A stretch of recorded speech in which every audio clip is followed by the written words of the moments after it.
Okay, welcome to another live stream.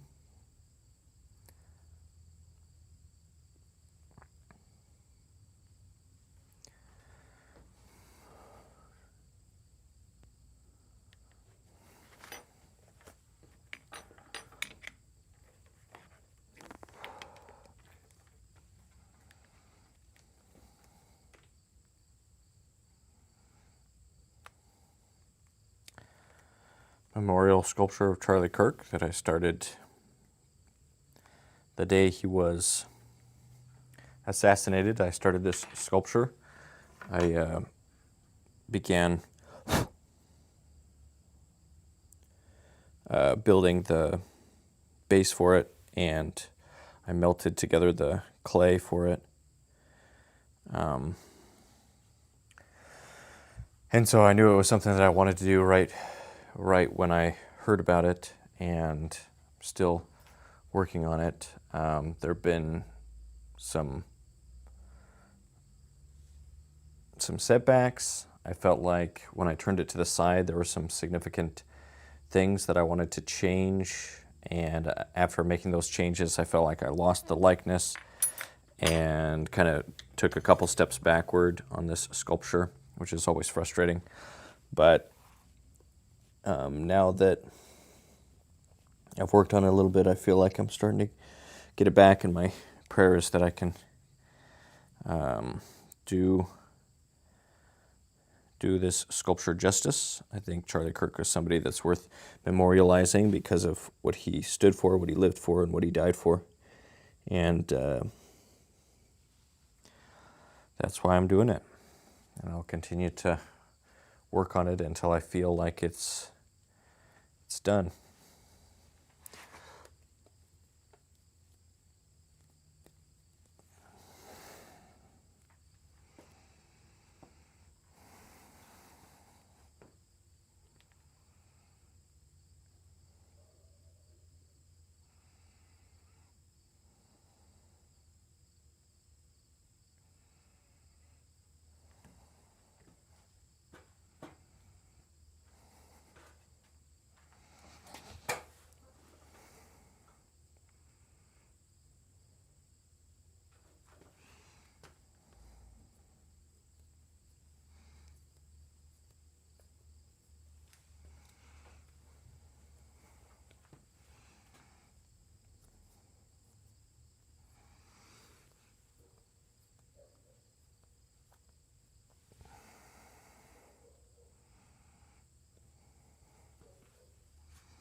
Somebody said nice. Thank you. Appreciate it.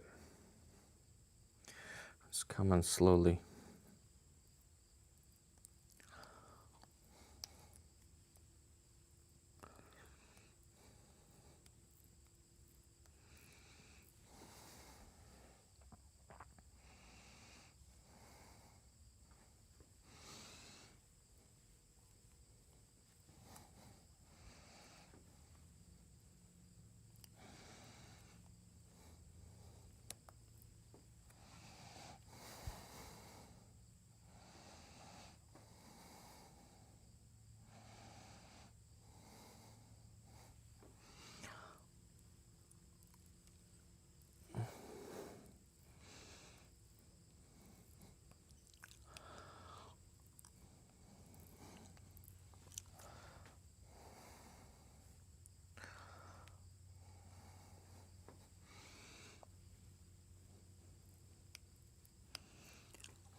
Oh, there's been some comments. Oh, Wi-Fi seems to be a little bit slow.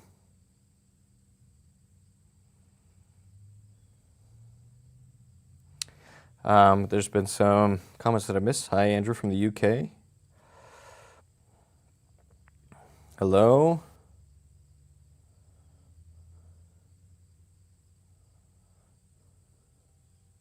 Somebody saying, do Tim Avery from Son of the Mask. I don't even know who that is. Son of the Mask. That's like the Mask by the Jim Carrey one, like the sequel to Jim Carrey one. I didn't even know that was a thing. Hi from Belarus. Hi. Whoa, looking incredible. Is it a palette knife in your hand? This is, I think it's like a butter knife, an old like butter knife type thing. I saw it at the thrift store and thought it was a nice shape, so I got a bunch of these. And somebody gives a super, what is it called? A super chat or contribution. So thank you very much to that. $5. Thank you very much for making this sculpture and what it represents. Well, thank you for that. I really appreciate that support.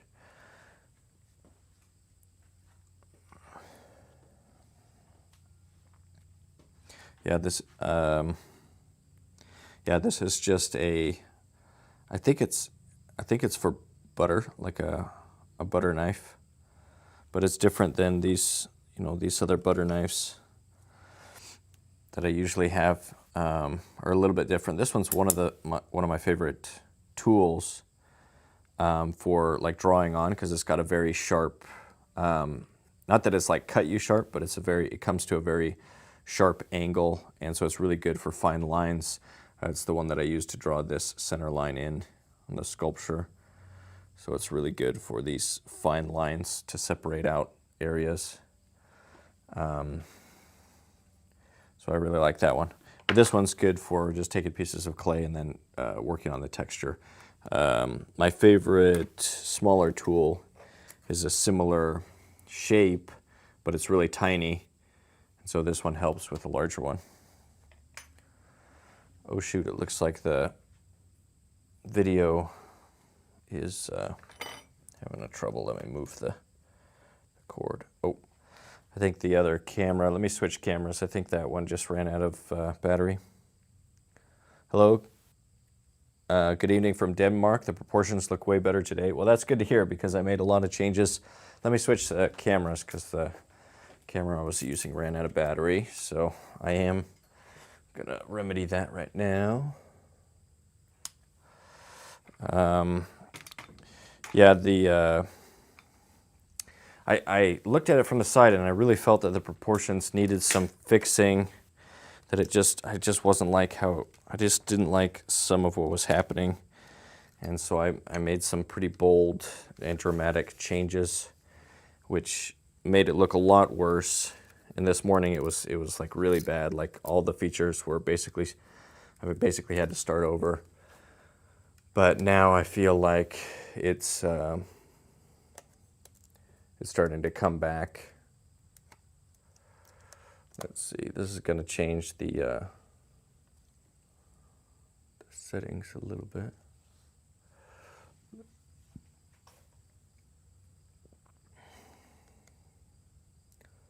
Make sure that I'm in focus.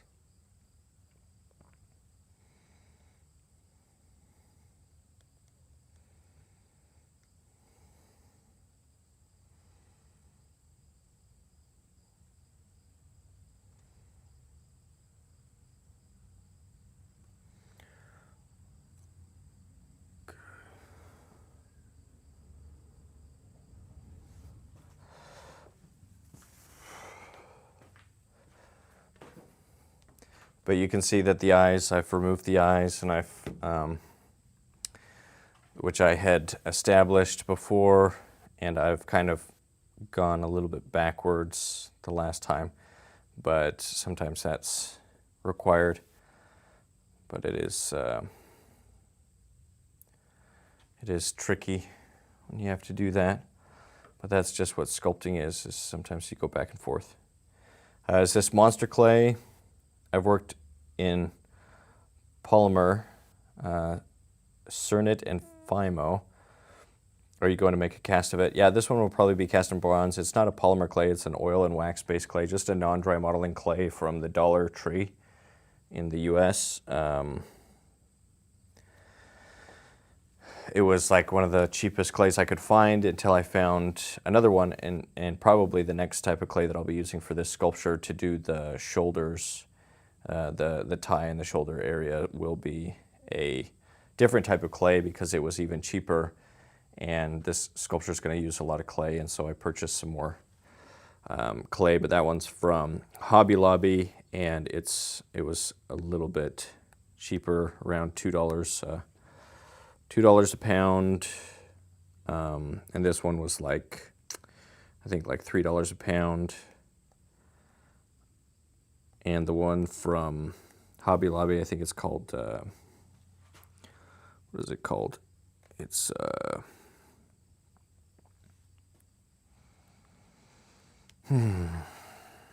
I forget. Nara. Nara is the brand. N-A-R-A.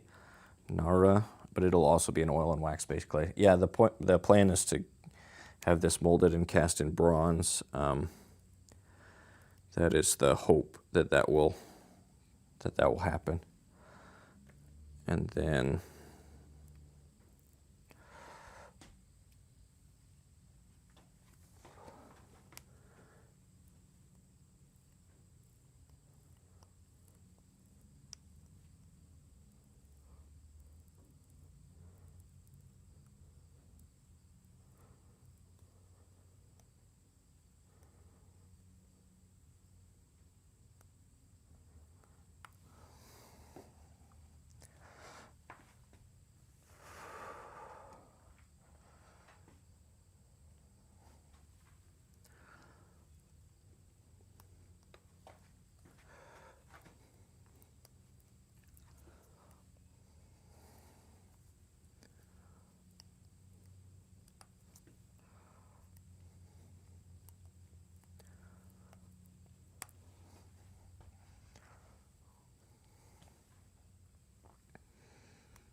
I should modify this tool though, because the handle is a little bit difficult to hold because it's so small. So I should wrap it with something to get a better grip on it. But sometimes, sometimes you have to do that, make bold changes even later on in the process, and go back, redo some of the features. Sometimes that's necessary.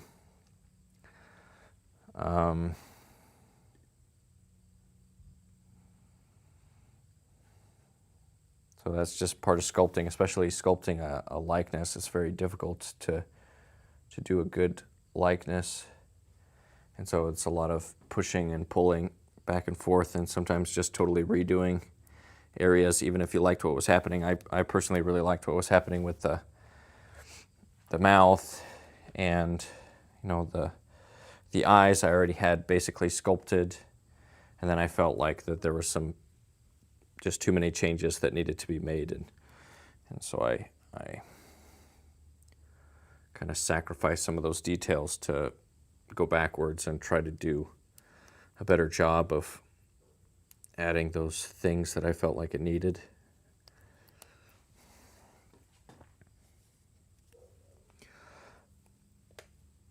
Or I guess it was mostly the outline from the side view that I felt like the proportions were off on it. And so now I'm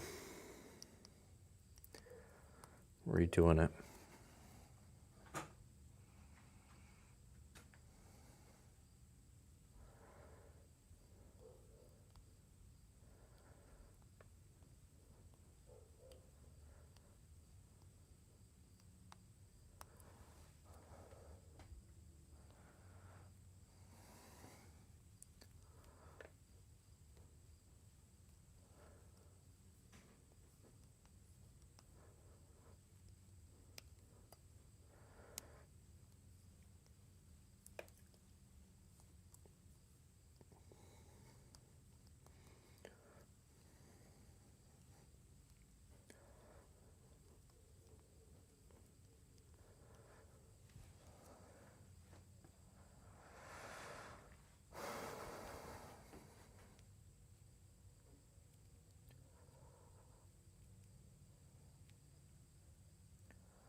Tony says, the wife, where could I have left the butter knife? Yep, that's it. Though we didn't actually have butter knives before. Like I purchased a bunch of butter knives because I found some that were really nice just at the thrift store, nice for sculpting, and I bought like all of them. I think there was like 20 of them or something. And then we didn't even have butter knives at the house. And I was like, oh, we should probably have some butter knives because they're way better for spreading. So when we were first married, we didn't have any butter knives. All the butter knives were sculpting tools, and then I donated some of my sculpting tools to be for our kitchen. So it was actually the exact opposite, where where my butter knives that I purchased for sculpting became kitchen utensils, which is kind of funny. It's like the exact opposite situation. But yeah, butter knives are great for sculpting, especially larger sculptures like this. They're just, you can't, and you find that perfect butter knife, you know, that one that's just got just the right shape. You try sculpting a bunch of different ones and find those that just becomes your favorite butter knife to sculpt with. That's always great.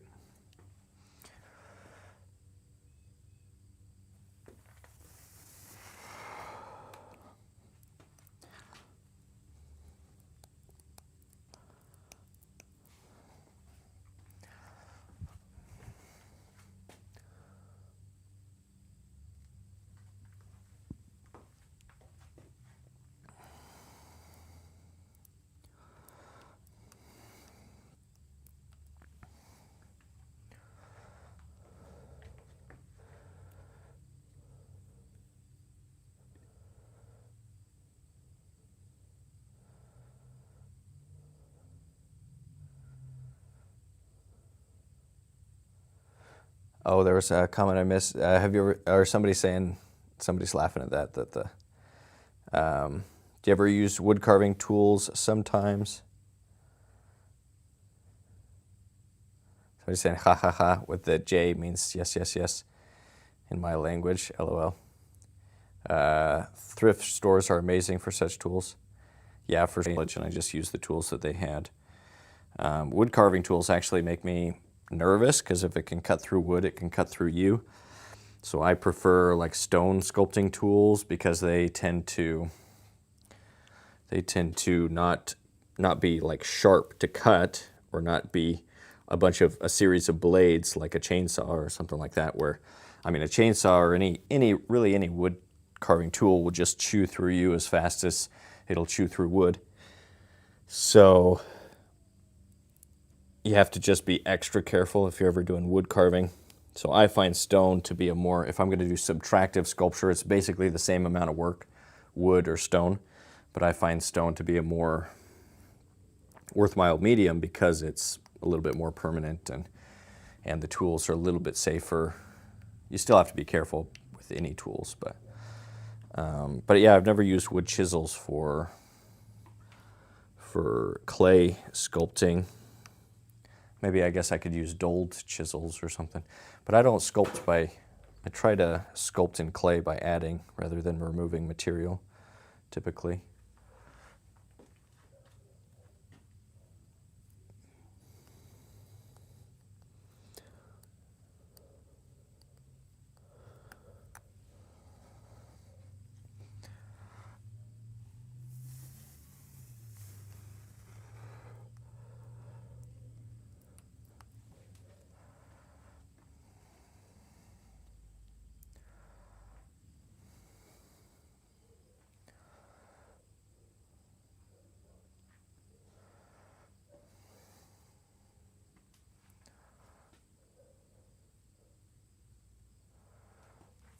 This comes out just a little bit farther.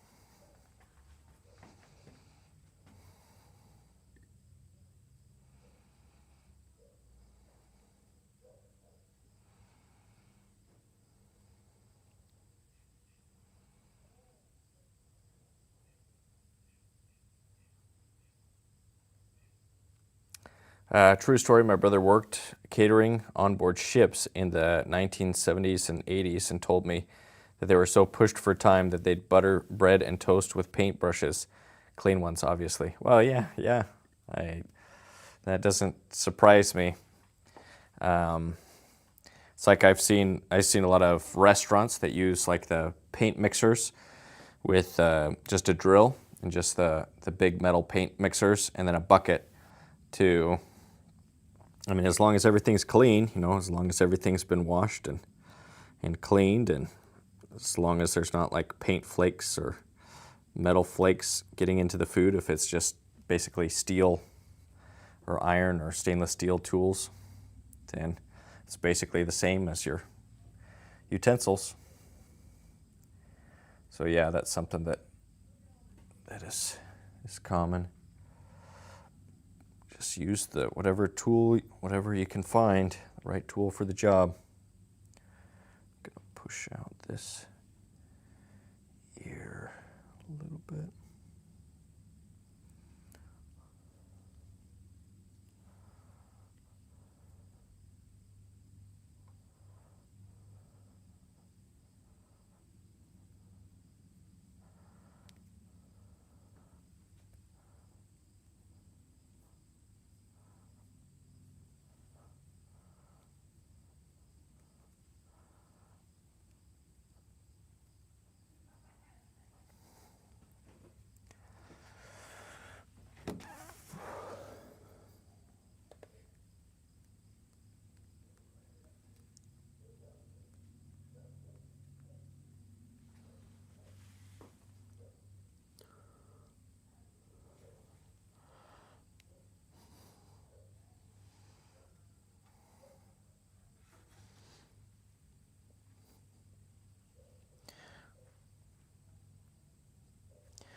Yeah, the likeness is very difficult to get from photos and from 2D screens. Ideally, you'd have the person pose for you and be able to take some turnaround video from every angle and have like a bunch of different references. But that's how it goes. I'm imagining him like Bob Ross of onboard catering, for talking about the chefs that use paint brushes they would probably melt the butter and then just paint it on the bread. I mean, it's pretty intelligent, and I imagine that would go a lot faster. Imagine having to butter 500 pieces of bread or 1,000 pieces of bread within, you have to do it fast because every meal is basically a new order. So the faster you can do it, the less manpower is required, the better, or I guess the more profitable the endeavor. That's funny. That's fun. Okay, I'm gonna move over to this.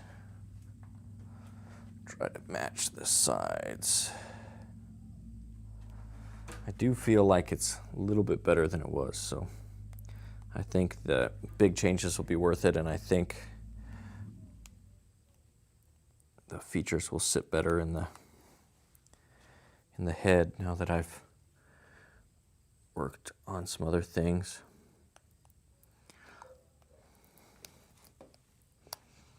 It's kind of hard for you guys to see when I'm doing it this way. Maybe I'll turn it and guess I can turn this photo off for now. Maybe I'll have, what other ones do I have? Got that side view, that one. Maybe I'll just have that one up in the corner, though that one's a different angle from below.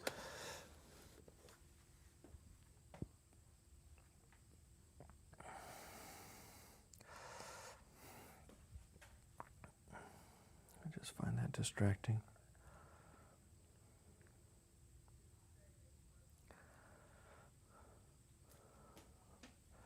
Where's the program that can do that for you? I'm just using OBS, so this is just a streaming, like a common free streaming software.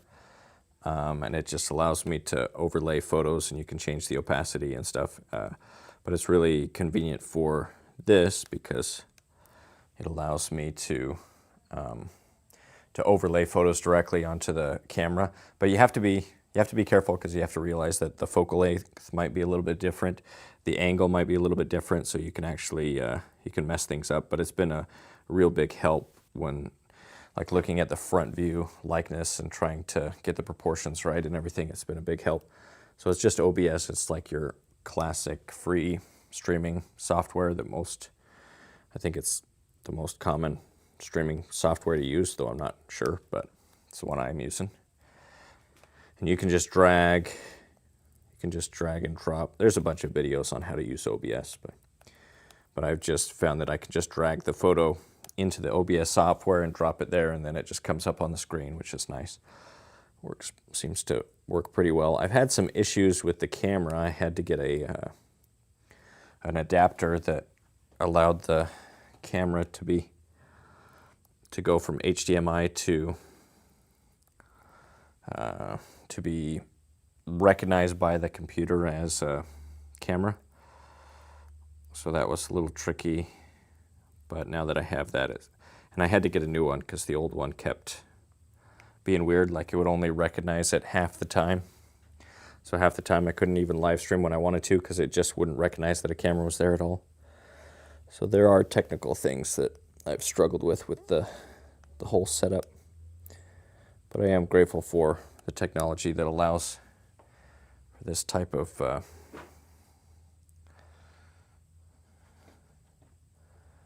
setup to be possible.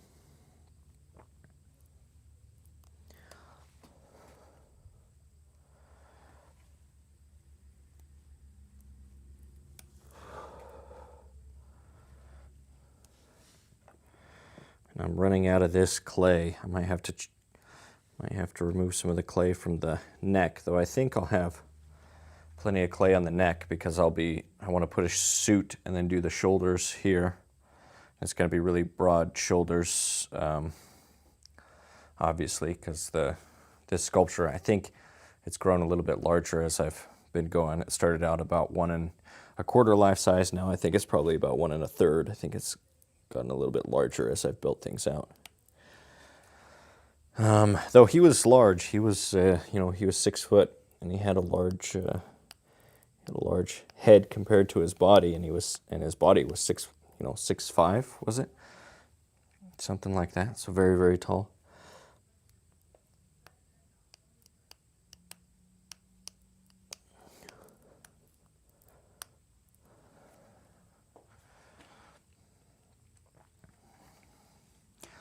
But I'll just use up what I have, and then I can move to other things. And I try to keep the clay or some extra clay in my hand to kind of warm up, and just grab a piece of clay and add it as I'm smoothing out this. I'm trying to texture, but at the same time get it closer to the shape that I'm seeing.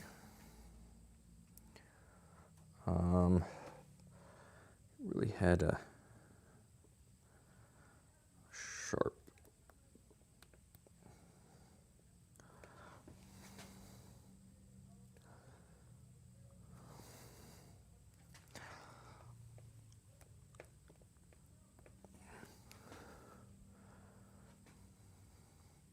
Looking at a video of him and he usually sits with the camera for his videos that he would do at universities. It's usually like a 3/4 view, but he kind of is turning his head from time to time.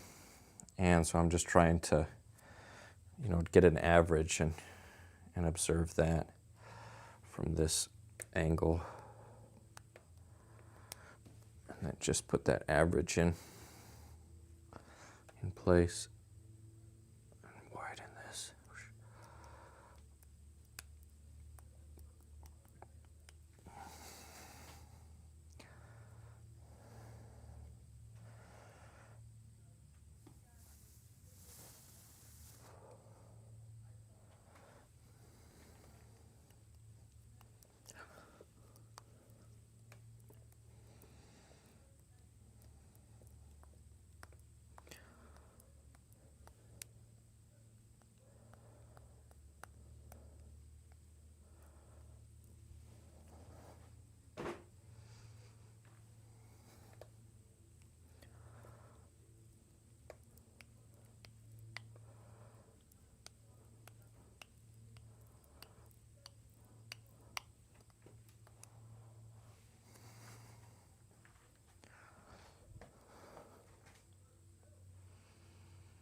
Whoops, cap locks. Oh yeah, cap locks. There's a program that can render a 3D for you from images. It's called photogrammetry. There's some free ones like Curl. Yeah, I've tried a few of them. It's been a little tricky, especially if it's just like photos from my phone that aren't that high quality. So I need to figure out one that allows me to upload higher resolution photos, and it's a little bit higher quality. I don't know if the one photogrammetry, I think I've tried that one, but I'm not positive. Is that the one that's by Unreal Engine, does it? I don't know. True art goes from the soul of the artist to the hands material and to our soul. Yeah, I think true art is definitely a communication. It's an expression of the transcendent, that we're more than material. And it's kind of I think it is a spiritual endeavor. That's why it's I think that's specifically why in the Bible it mentions kind of guidelines around making idols, or worshiping things that are made by hand, that we don't worship those things, and worshiping an idol would mean that, well, I think, praying to a sculpture, but also just, taking the representation or the symbol and mistaking it for the thing itself.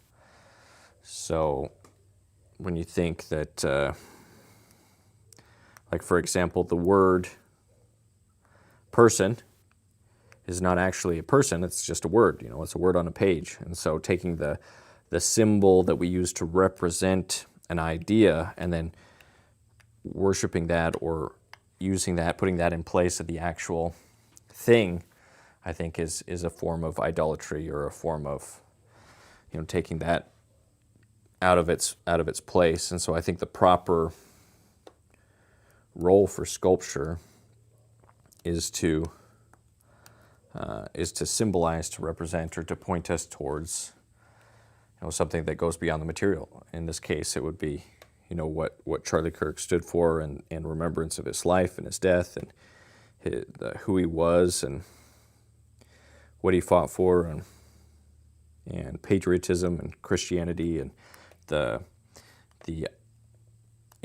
ideas that he held dear. But the sculpture is not an idol, or we shouldn't make an idol out of it. And as I mentioned in the video where I talked about the thoughts behind this sculpture, I think that Charlie would have wanted as he himself said, he would have wanted his faith to be forefront, in the forefront when people remember him. He said, if I was to die, I would want people to remember me for my faith. So remember me that I was bold in my willingness to express my faith. And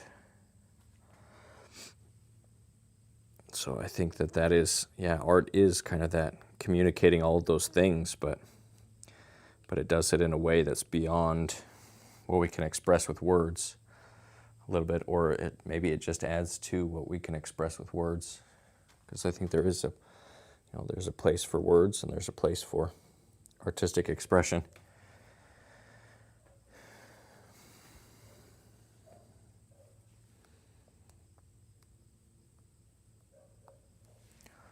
Let's see, I've got to switch the lighting up a little bit.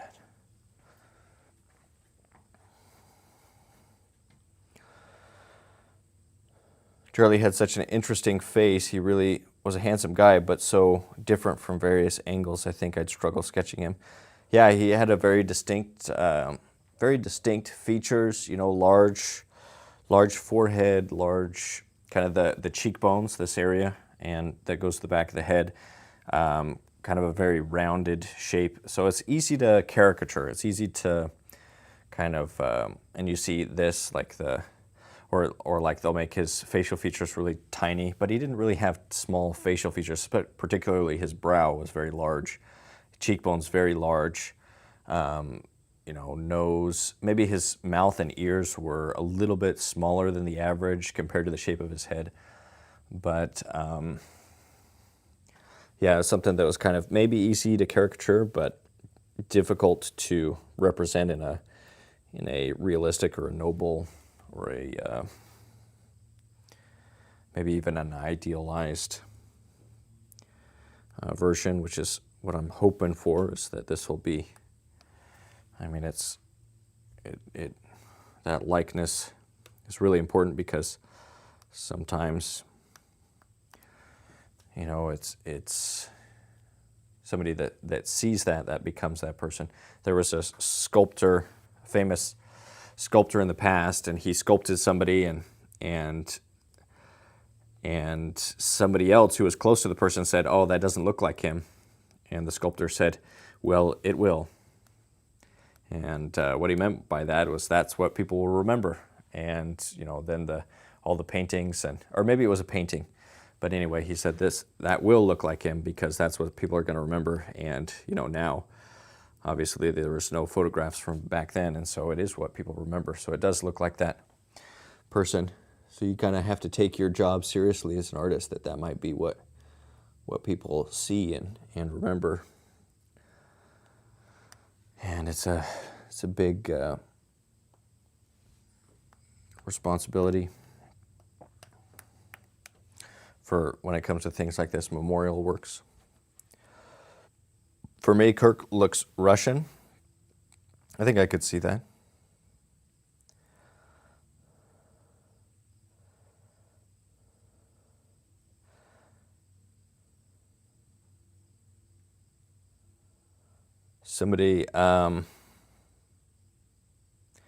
Someone said at the funeral that Kirk is from German. It's not. It's from Norse and means church, common in Denmark, Norway, of course, but also places where Norse invaded Ireland and Scotland. As far as the last name, that Kirk means is from German, but it's not. It's Norse, meaning church, Kirk. Oh, I could see that, like church, Kirk, kind of a similar sounding thing. And undeniably a man of great faith. Yeah, that's what he wanted to be remembered for.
Kind of add a little bit of an indication of the eyeball to try to reestablish those after I kind of restarted with the structure of the eye socket.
That's interesting. I mean, from somebody's commenting, I'm from the North Fork in the UK.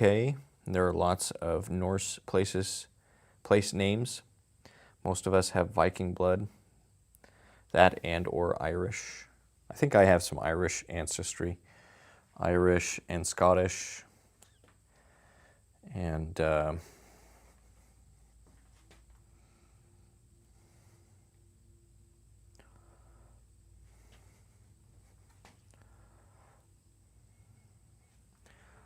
see.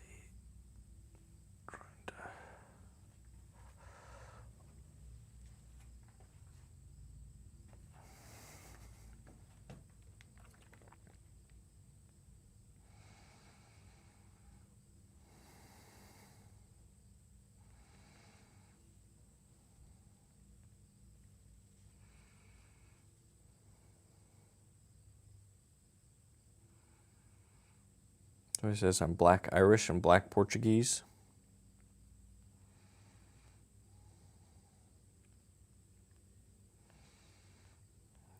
Interesting. Let me get some reference photos so that I can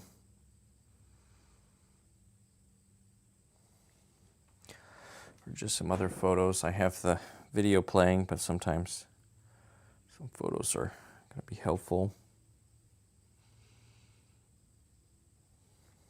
Man, I feel like I push this out a little bit for.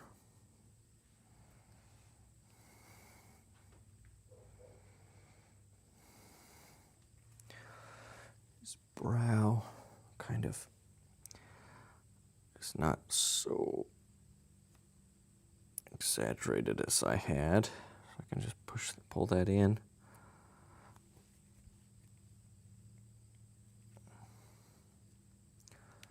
I think a lot of that is because this really is coming forward. Space.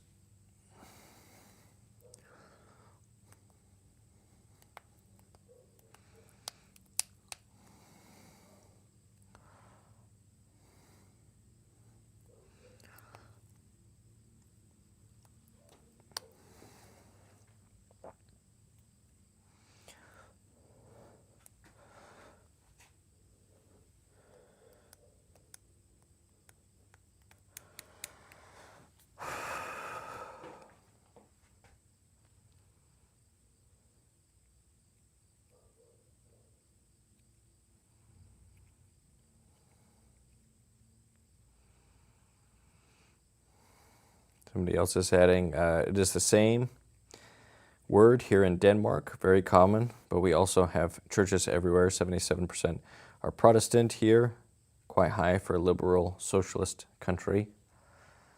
Oh yeah, that is interesting.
And the eye, something that you don't always notice is that the eye is, it's not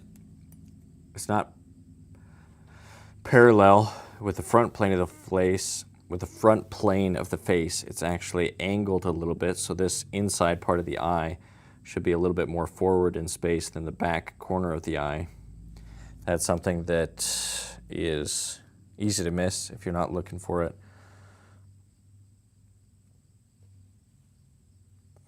but it can make the eyes feel too sunken in this inside area. So I want to make sure that I don't have that issue.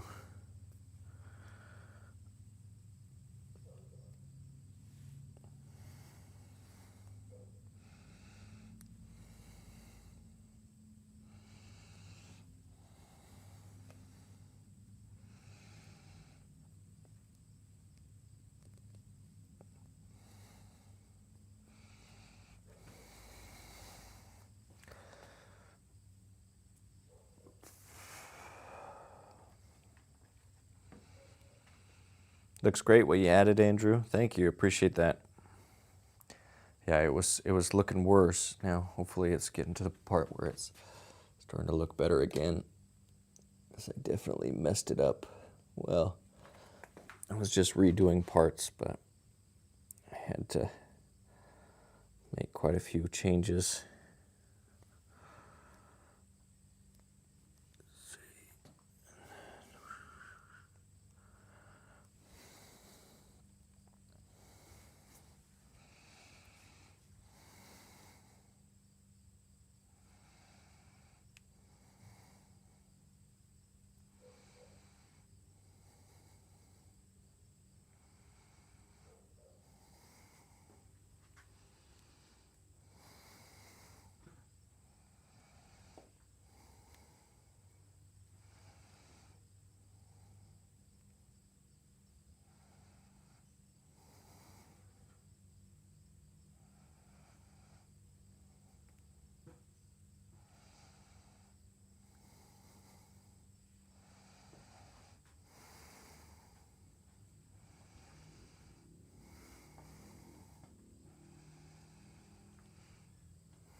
Especially around the mouth, made a huge difference. So thanks. Yeah, I appreciate it.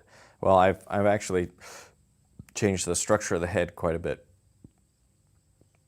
Because I was looking at it from the side view and didn't like some of the things that were happening. And so I've changed quite a few things. But hopefully I'll be able to get it back to, or even better than it was before. Not worse.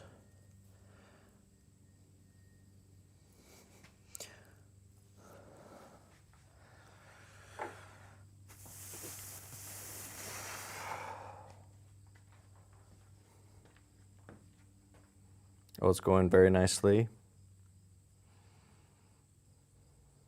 Very.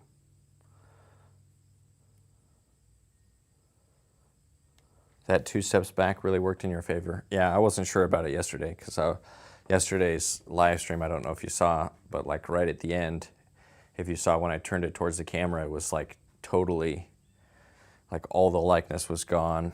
I'd been working on the side view and I just basically tore it apart, the features, and so it was like looking really bad.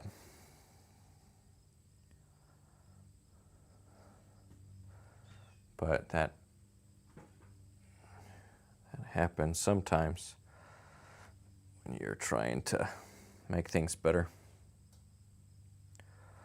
Let me look at the eye sockets for a little bit.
turn this not so in the way for you guys.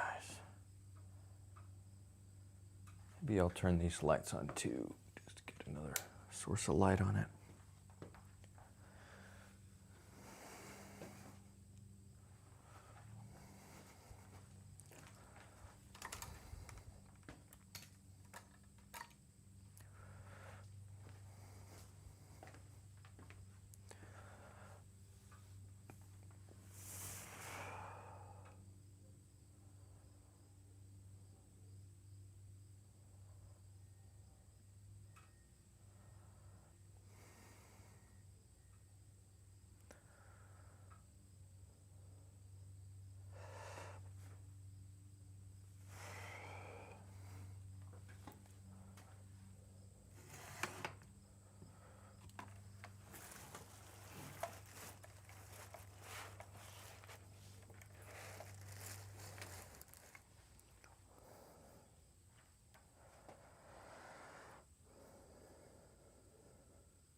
Somebody's saying, yeah, it looked like a different man, but not anymore.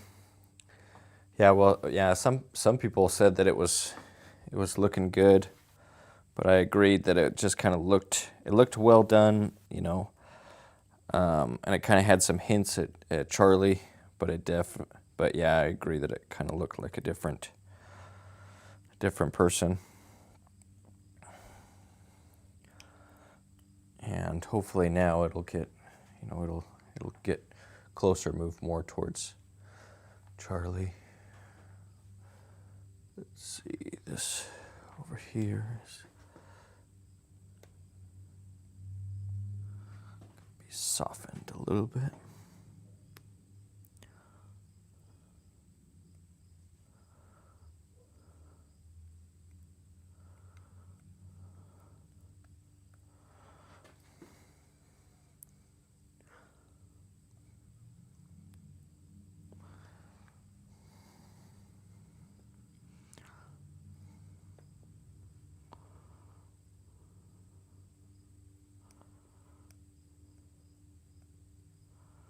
The likeness is definitely hard. It's definitely tricky.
Agreed, the likeness is definitely back. It's fascinating to watch it appear. It's a process, like all the arts. It's definitely does wonders for the soul. Yeah, hopefully so. Somebody says, Lucky got his hair under control. His young men hair days would have been a pain to sculpt. Well, messy hair is actually kind of fun to sculpt, but he did get kind of a distinct, kind of that distinct swoosh in his hairstyle, which will be fun once I get to that stage. It's not, maybe I could even just give some, well, there'll be some really kind of, this kind of curving hair comes forward and then wraps around. So that'll be fun once I get to that. But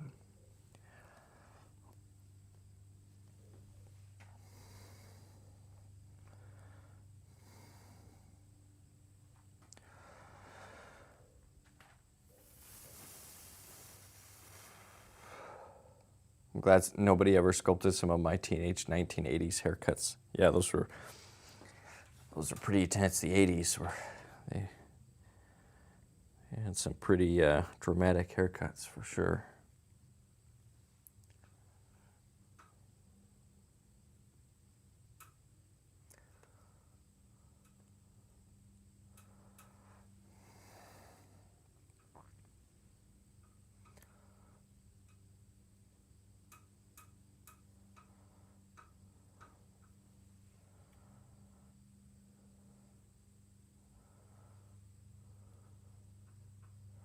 He had a very wide chin that kind of tapered slowly as it moved away. The face.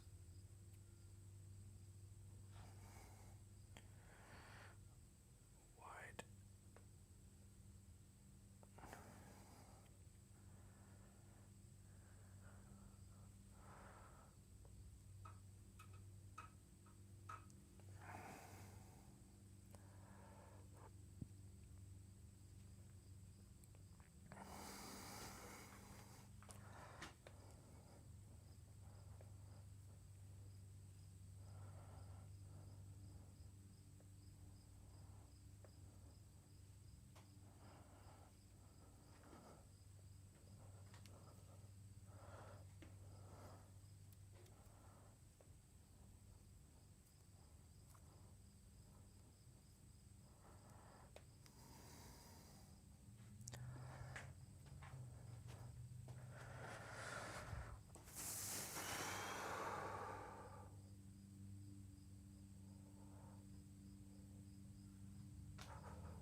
My 90s were delayed, 80s, amen to that. The perms were out of this world, LOL. The likeness sculpting requires so many tiny decisions, it's unreal. Yeah, definitely that's the case. When you're sculpting something in 3Ds, it's not just one view that you're trying to capture all the line work, like a painting or and the values. A painting's difficult enough, but with sculpting, it becomes, there's just, forms wrapping around forms in space, and it's very challenging.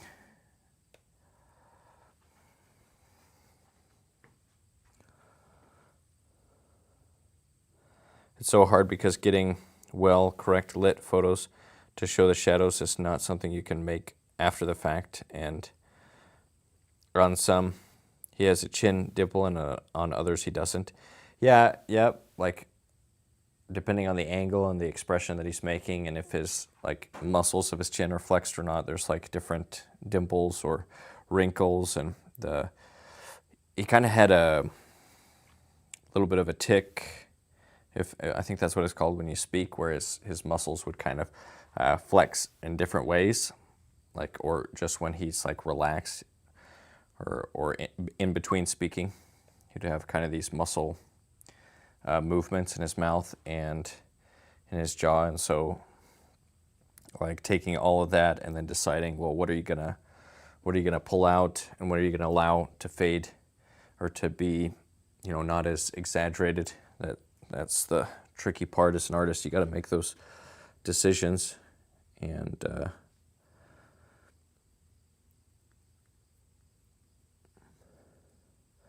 got a comment. There was a hate comment. Was it a message? I don't remember where it was. But it was basically saying that a 3D printer could do what I do better. And I just think that's kind of silly, because a 3D printer can't create art. It can create a replication, but that's not what I'm doing. That's not what an artist does. It's not a 3D scan. We're trying to make decisions and judgments, and observe the reference and choose what to exaggerate and what to de-emphasize. It's all part of the process. But a 3D scan, that would be helpful. But even as 3D scan just grabs an expression, one expression from one angle, one instant, or maybe you could do a video of taking 3D scans so you get more movement in space.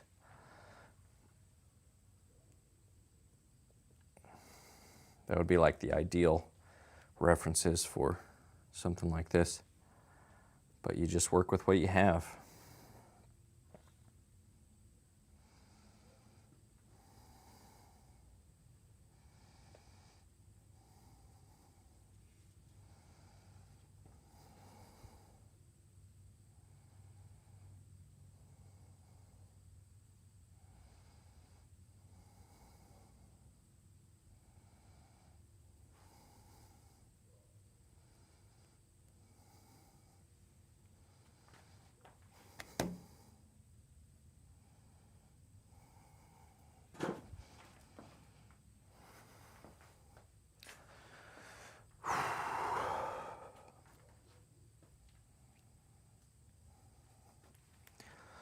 Actually going to turn to the back and just do a little bit of touch-up.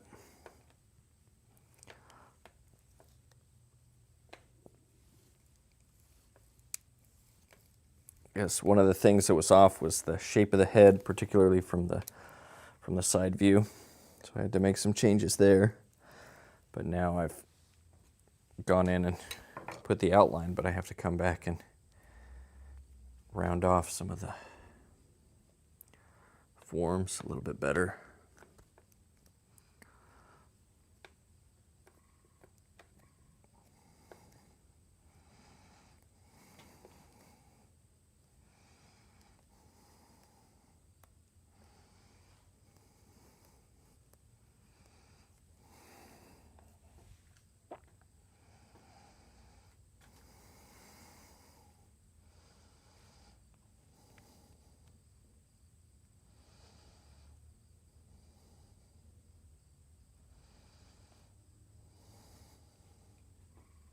Then you also have to make the choice, like, are you going to choose some of the photos when he's a little bit younger, some of the recent photos where he's like, you know, right before he passed. So, and sometimes it's hard to know which photos came first, which photos came after. So there's just a lot of decisions that have to be made.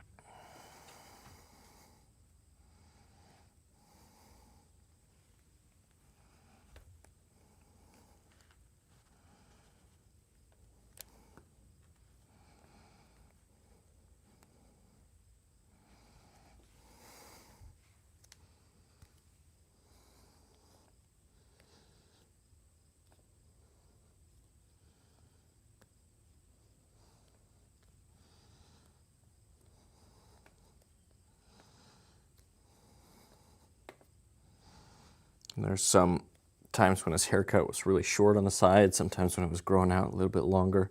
Not super long, but it's also a decision that has to be made, that what that's going to look like.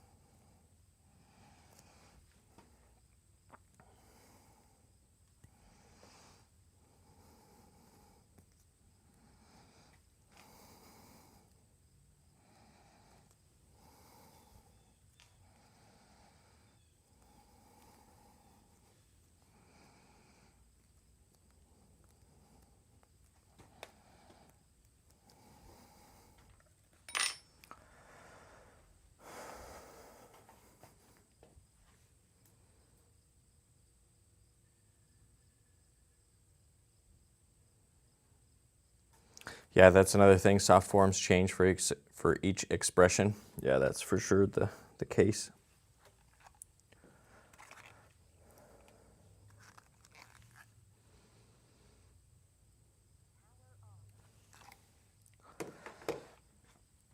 I love how Charlie's strong personality is portrayed. He had a quite quiet strength and sense of peace about him.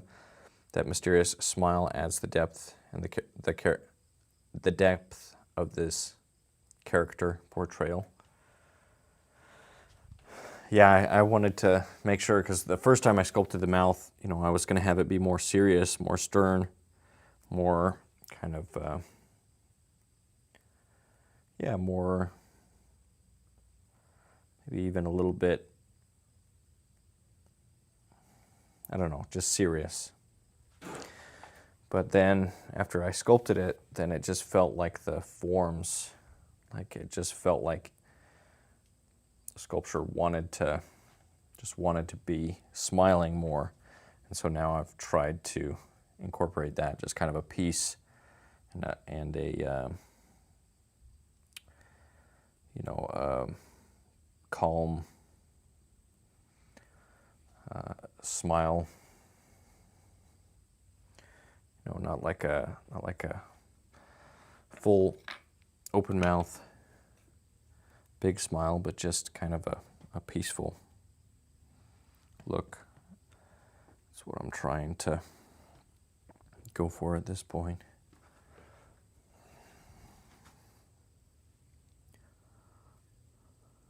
Because I think that's a better way to go about it. But I would definitely be interested in talking to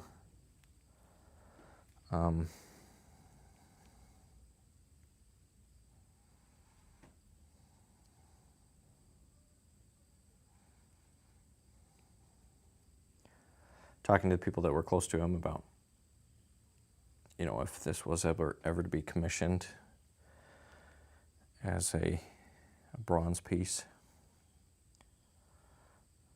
Getting some feedback would be interesting.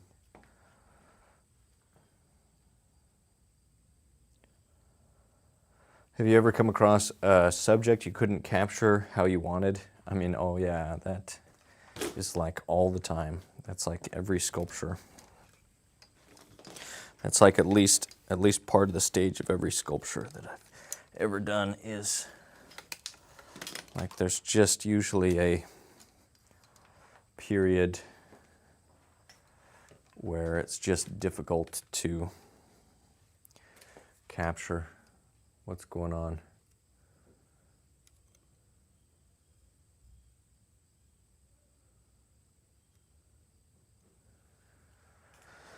And so, yeah, that's definitely,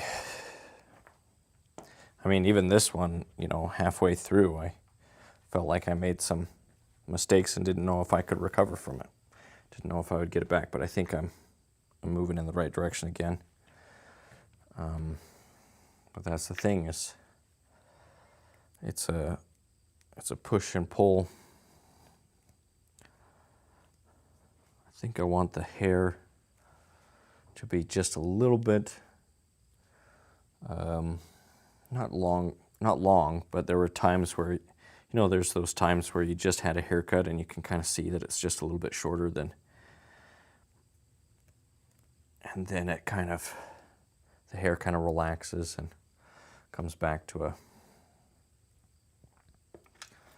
more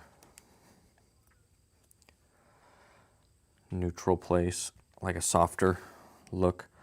So I think I don't want to go for like that fresh haircut phase. I want to go for more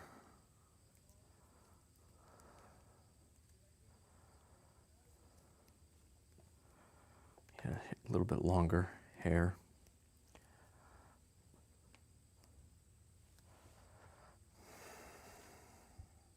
I wonder if I reached out to, because there are some people that have done interviews where the lighting was really good. I wonder if I reached out and asked for all of the footage from those interviews, if they would be like from one angle, from a specific angle, if they might be open to that, some of the people that interviewed him.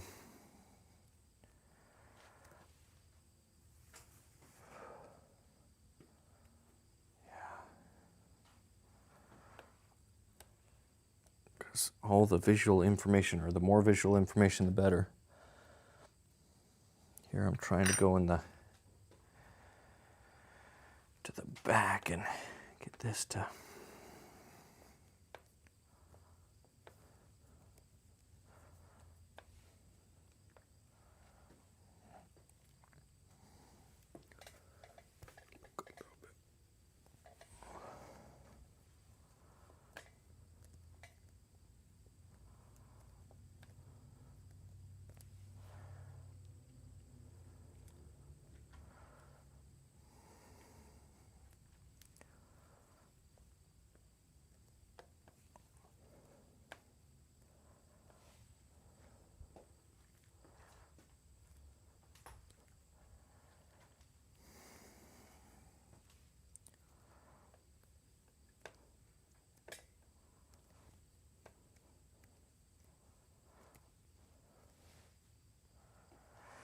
back of the head is actually really important for, you know, the likeness from the side view and the shape of the head from every angle. I don't have a lot of photos like from the back, or ideally, you know, the best thing would be like from above, a bunch of above shots coming around to the front, seeing the forehead from above, from below. Those photos would be really, really helpful, but you just work with what you have. And pray that it'll all work out.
my kids coming to the barn.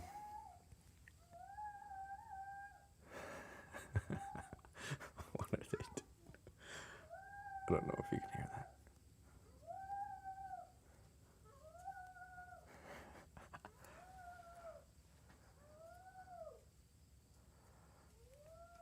Yeah, I think that is.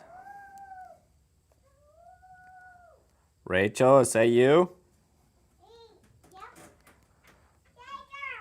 How did I know? Hey, Rachel. I cleaned the living room. You did? You cleaned? Danger. Danger? Yes. What's dangerous? Lava. How are you guys doing? Good. James, guess what I'm doing? Good. Sculpting. Oh.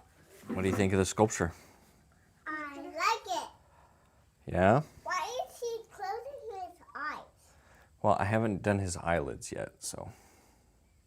Here. Rider. Here. Are you You want to see it? Yes. You can look. Here. Look, on top. And I got a little Abby. Abby. Abby. James, do you want to be with me? Abby. Dad, when I What? was trying to go on the thing, the bumpy thing, I fell on my head. Oh my goodness. I was crying. Why? What bumpy thing? What's up? Here. Come upstairs. You want to see it? Yeah. Okay. Want me to hold you up? Yes. Okay, let's look at it. Do you see it? Hi. What do you think? Does it look like him? His name Charlie Kirk? That's what I'm sculpting. Goody. Yeah, I'm sculpting. Goody. Yeah, I'm sculpting. I still like Kirk. Yeah, I did like him. He passed away though. He was killed. He was killed by somebody. Which was really sad because he had kids that were about your age and James' age, or maybe a little bit younger. And he got killed? Yeah, he got killed. Shit. And he got killed? Shit. So he got killed? Yeah, he did. When? Let's see, it was last week, or a little bit. What is it? Shit. It's been like Shit. 10 days or a little bit more. Goat. Can you see it? Goat. Yeah. Goat. Look, why is it looks like he's dead. No, well, I'm gonna do the eyes, so it'll have it by the end. He's not gonna have his eyes. It should look like he's alive in the sculpture. He looks like he's dead. No. Well, just because I haven't done the eyelids. Looks like the eyes are closed. Yeah. What? Okay. Eyes. Yeah, I gotta sculpt those eyes. Dad, What? can you come to the living room? You wanna show me the living room? Yeah. Maybe in a little bit. I still want to work on this a little bit more. Dad, just for a little bit and you can... Goat. Okay, yeah, maybe. Goat. You wanna sculpt too? Yes. Maybe another time. Can you guys go back inside? Back inside for a little bit. But I want to be with you. It'll be with me out here in the barn. Well, I don't want you making a mess, though. But I want to be up here. Here. Ooh. Here. You want to sit right here? Here. Oh, somebody said 2 weeks ago today. Yeah, that's right. I guess the time has gone by pretty fast. Hey, come on out. You guys got to come out if you're making noise. He's making noise. Yeah, I know. But you both are. There. You're fighting. Here. Okay, be careful, Gemmas. Careful. Don't fall. See it. Yeah, you can see it. Hey. Hi, Dad. See it. Hi, Rachel. See it. See it. See it. See it. You want to see it? Yes. Dad. What? Hi. And we're trying to Kirk, Dad. When it was 2 weeks ago. 2 weeks ago today. Somebody mentioned. Yeah, that's right. It was the 10th, and today is the 23rd. Or maybe it was 2 weeks ago tomorrow. And he got killed. And he got killed. Yeah. See He was assassinated. Somebody shot him. See it. See it. Dad, look, it looks like he's dead. Look. Well, that's just because I haven't sculpted the eyes yet, okay? See it. But I will sculpt the eyes. Go. It's like Oh, whoops. morning and it's nighttime. See it. Like Charlie Kirk is dead. See it. Goat. You want to sculpt it? Yes. Well, I'm sculpting it. This one's my sculpture. Remember I said that you can't sculpt on my sculptures? You can just sculpt on your sculptures. Do you remember when I said that?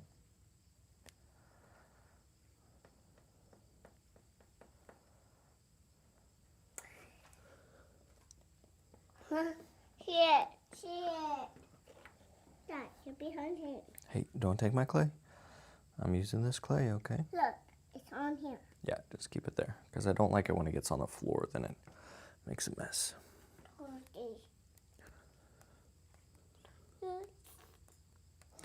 Yeah, that is the nose. Yes. Nose, yep.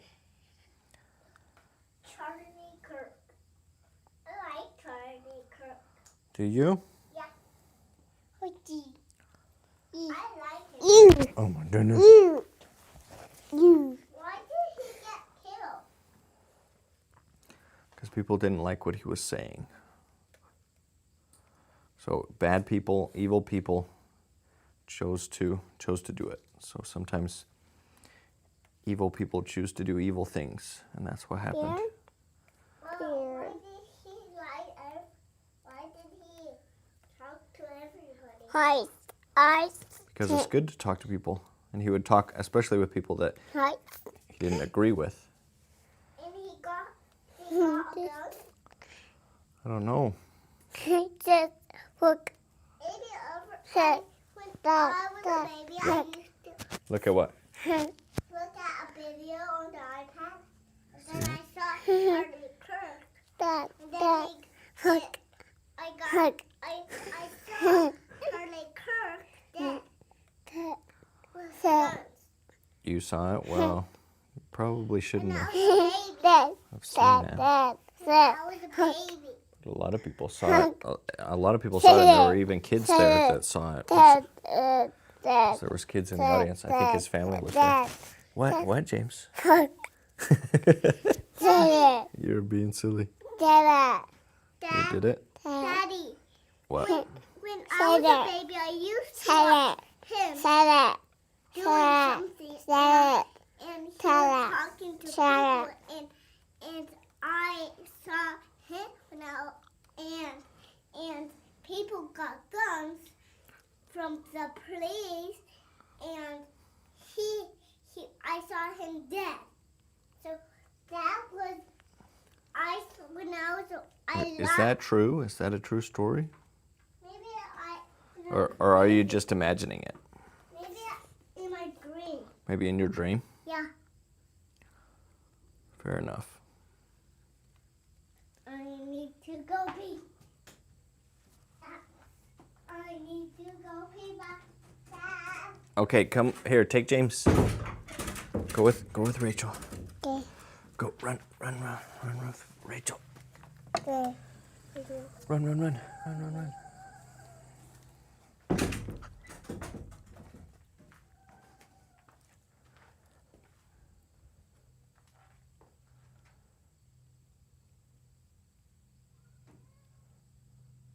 Somebody says, I hope his family will see this and give you feedback.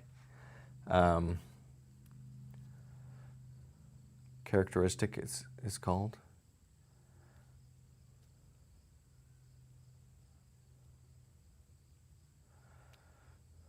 Let's see. Sorry. That's such adorable, gleeful sounds of the children. Yeah, I got great kids. They're the best part of my life, for sure. 2 weeks ago, 13 days ago, is when he was killed. Everyone's a critic. She said, yeah, Rachel did not like that I haven't sculpted his eyes yet. So she took issue with that. Excellent, honest comments from the kids. Yeah, for sure. Kids are the ultimate free speakers, aren't they? Yeah, absolutely.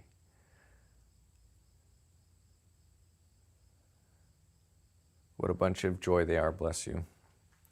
Yeah, I'm definitely blessed. I'm definitely very blessed. Children are the best. They're the best part of my life. And yeah, I would encourage anybody to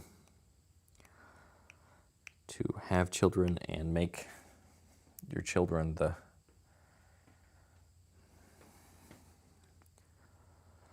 would you say? Make the sacrifices so that your children can grow up in a good and stable environment and make them the center of your world, because for just a short time, you get to be their world.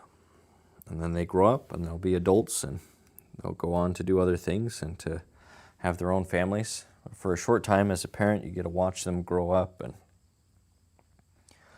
watch them be little and make the most of that. Yeah. I think that's something that that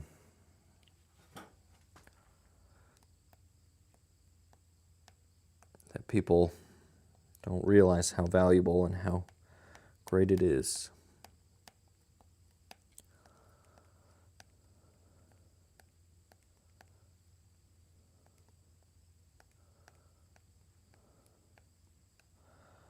I guess especially I think women who have fallen for the feminist ideas that motherhood and being a mother, and particularly a stay-at-home wife, is basically like basically being a servant or unpaid labor or whatever they call it. But it's the most important thing you could do. There's nothing more important you could do with your time than bring a new person into the world and then form that person into a good and moral and upright adult. That's the ultimate expression of humanity and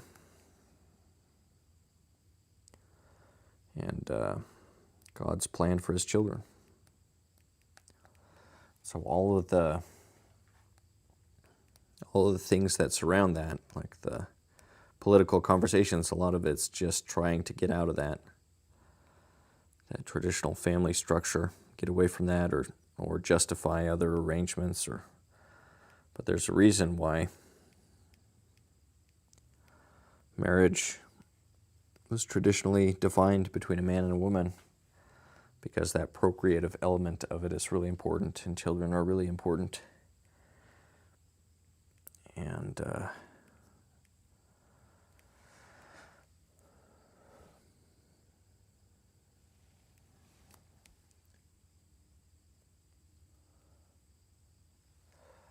yeah.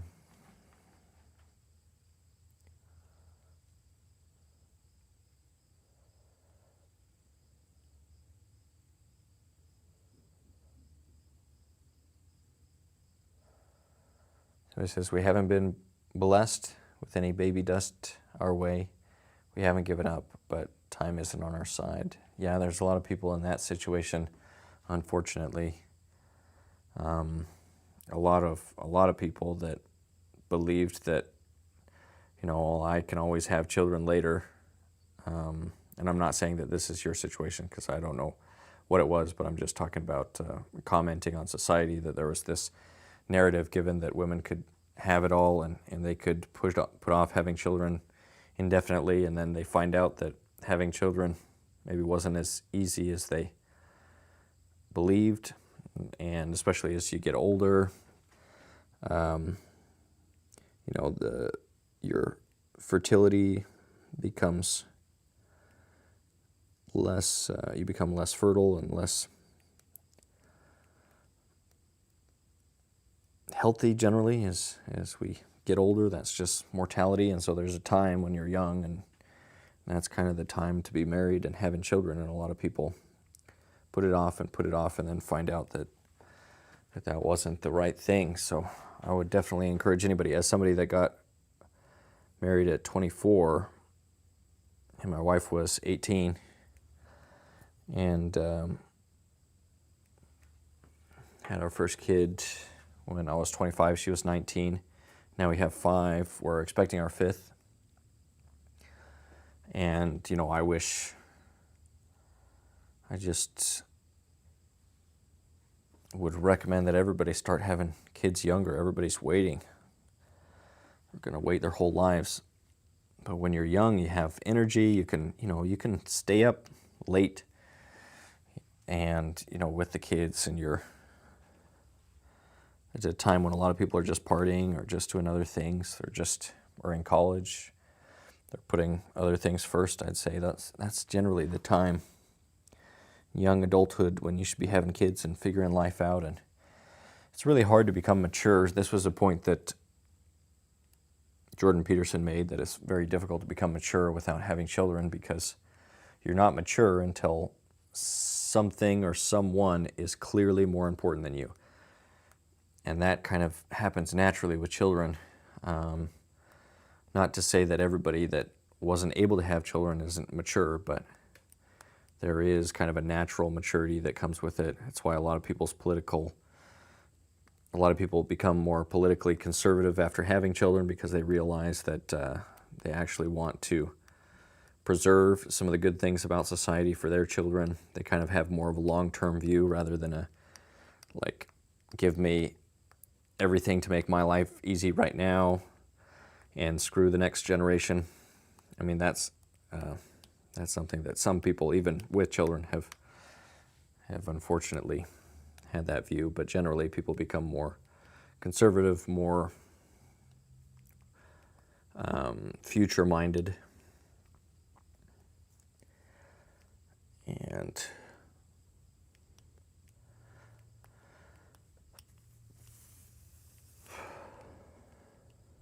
children, they're worth whatever sacrifice you'd have to make. So I'd say have more children than you can afford. Have them before you think you can handle them. I mean, after you're married. Don't have them before you're married. Get married first, then have children. But don't put off marriage and family, because it's something that if you miss out on, you're missing out on something that is truly one of the highlights of life. One of the best things.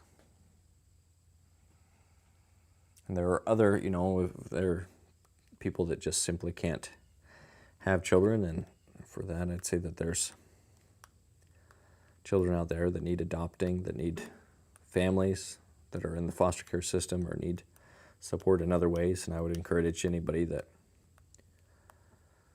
finds themselves unable to have their own children to look out for those children that are struggling, that come from often rough backgrounds and have difficult situations. And so that's something that where even if you don't have children of your own, you can kind of fulfill that instinct, that maternal and paternal instinct that we have to bring up the next generation.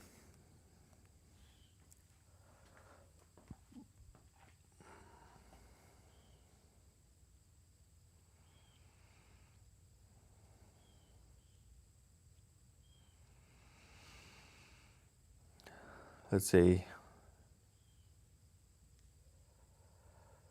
Somebody says, yeah, when they get to their 40s and 50s, they regret putting their career first and wish they had had a family. I've met many who feel this way. Yeah, I mean, that's a pretty common thing now, especially the people that have fallen for the feminist idea that you can have it all. You can have, you can have a career, you can have a family later, you can have, education, and you won't have to sacrifice in any one of these. You can have like the maximum of each of these things, and there's no trade-off that comes with it. But if you put anything above the family, then there's going to be a cost. There's always a cost. So prioritizing anything above the family comes at a cost, even if people don't feel it right away.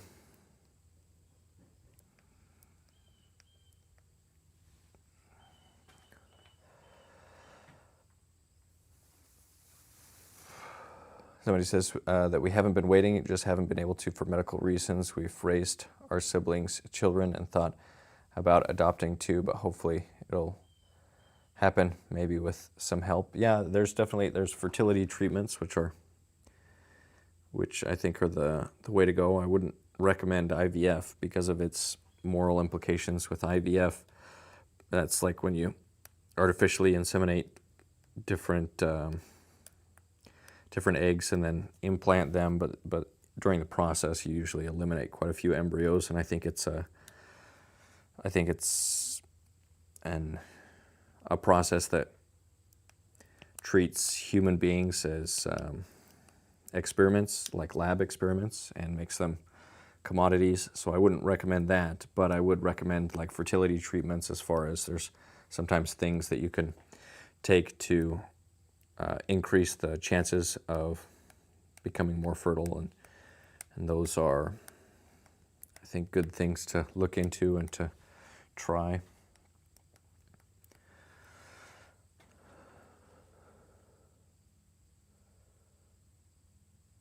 There's almost no adoption opportunities here unless you have a lot of money to go to other countries to adopt. I wouldn't say that that's necessarily the case. I think if you're talking about a baby, then that is true. But if you're talking about older children that get caught in the foster care system, they typically are, it's harder to find them homes, because a lot of times the environment they've been raised in has made them a little bit more unruly, and maybe it is a little bit more of a challenge. But there's, in fact, there's even, those programs sometimes will pay those families that support those children. So it depends on what you're looking for. If you're looking for a baby, yeah, I think there's like 30 couples to every baby that goes up for adoption. So that's why the abortion argument that we need to kill these babies, because there's like, who would raise them if the mother can't afford to raise them? Then we need to kill them, because who would raise them? That argument doesn't really work, because there's a lot of people that want to adopt. And but no argument for ending the life of innocent sons and daughters is a good one, but that one's no exception. It's also not a good argument. Somebody said, wait, I missed one. Somebody said that they disagree. I'm not sure with which part. Oof, I hard disagree with that, but I'm fundamentally from a different place than us and other societal framework. Both father and mother get 12 months of paid maternity leave. Maybe she was talking about that when I said have kids younger and before you can afford it, have more kids than you can afford, and you don't lose your job when doing so either. Well, I think mothers, whenever possible, should stay at home with their kids. I think that's the ideal situation. And you might say, well, that's unrealistic, but I think that's, most people have found out, most people, even the people in the past that were much poorer than we are now, because the world has never been wealthier.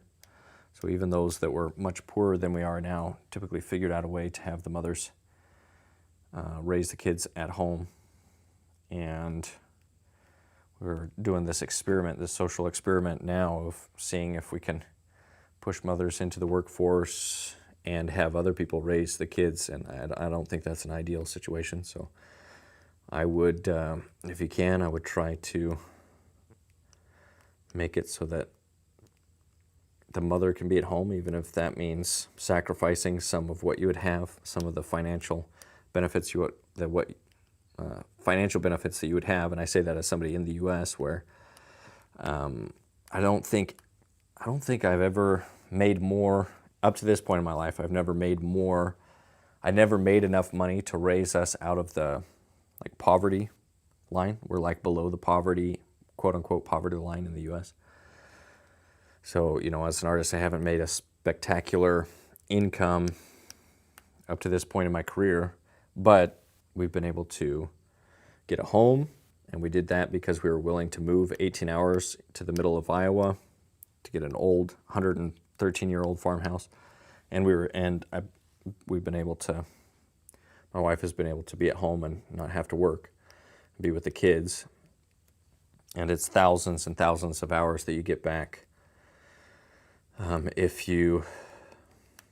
If the mom's at home and if you homeschool, which is what we're doing instead of public school, you just get so much more time with your kids as they're growing up.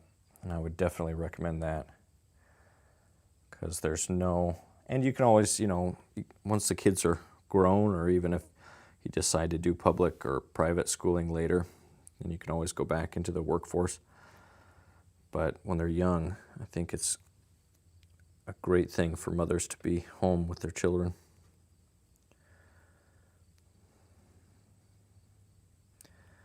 Great thing. And I think a lot of people that say, oh, that's impossible, or we can't do that, or we can't afford that, I think what they're really saying is we can't afford that while maintaining our current style of living. And, we've only ever had one car. It's old, it's a 20-year-old car. And we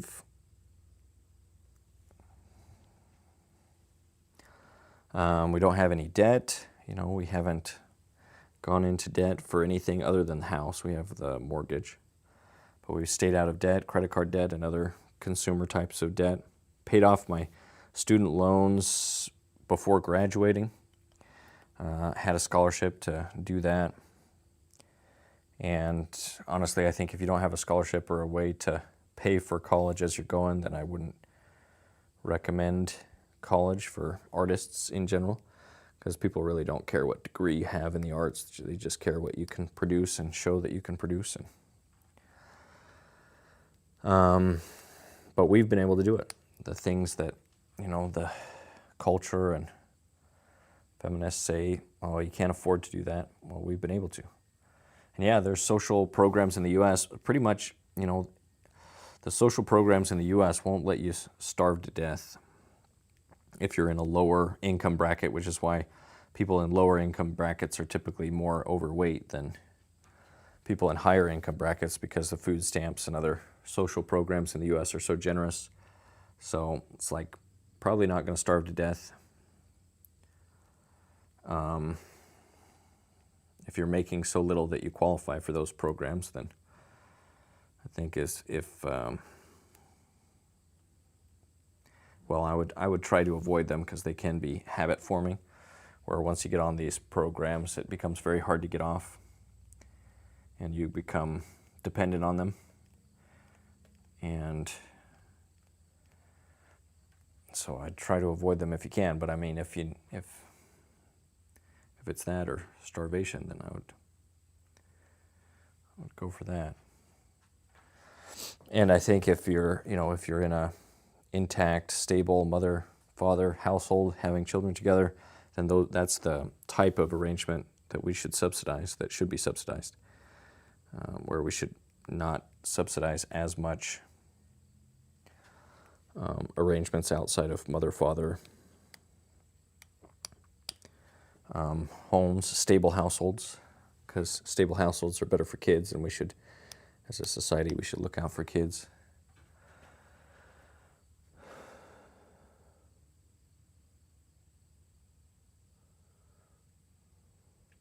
As far as government required maternity leave, I don't think that's I don't think that's a solution. I think companies that offer it are, that's great for them to do it. I don't believe it's the government's job to mandate it, because then what you do is you basically you make companies want to hire people that do not want to have children, because then they won't have to pay somebody for a year, or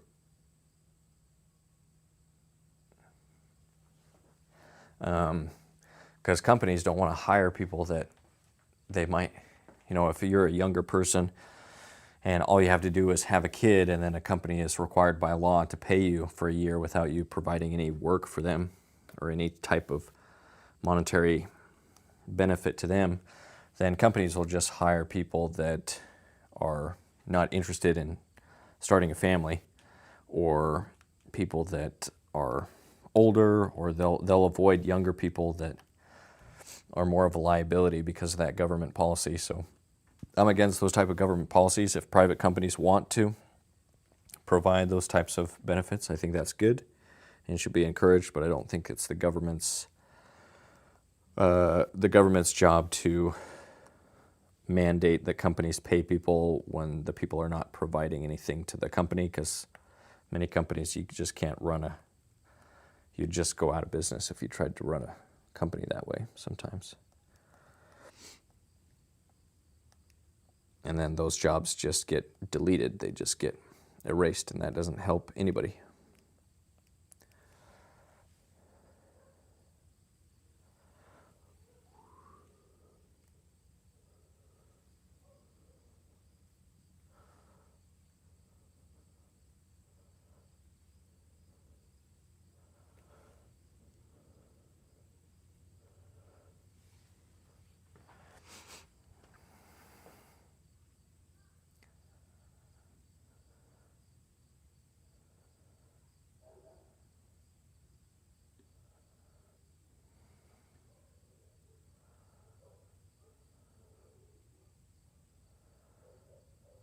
Hello, brother. Fantastic job. God bless. Thank you. Appreciate that.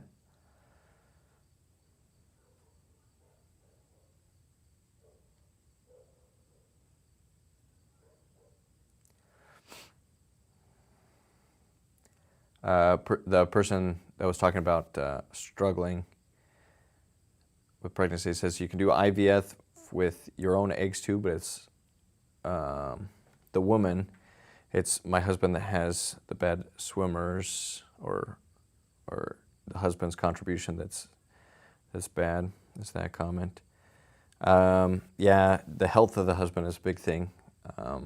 Making sure that you're healthy is a big thing, though typically there's things that can be done on both sides to become more healthy, more active, exercise more, avoid things like, I've heard, like hot tubs and other things, that because the reproductive organs of men are very sensitive to heat and those types of things. Sometimes sports, even biking, those things can affect fertility for men.